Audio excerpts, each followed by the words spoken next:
注意ください。結構は一度もします。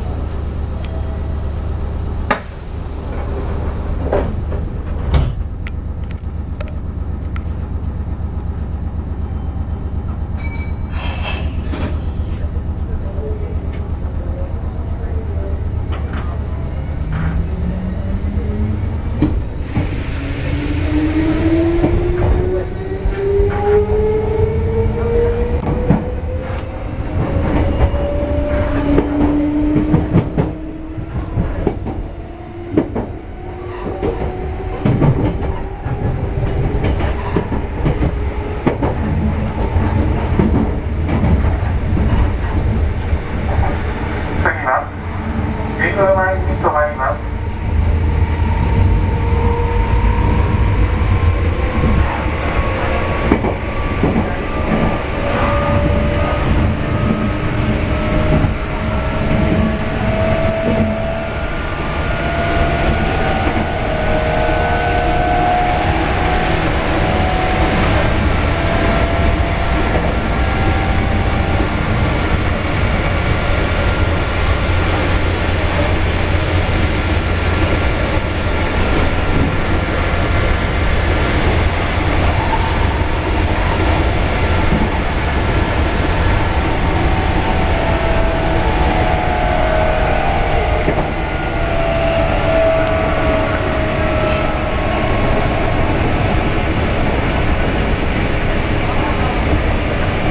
まもなく神宮前です。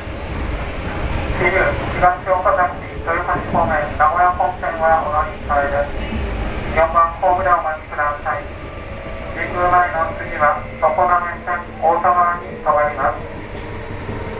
この電車は北半島方面電車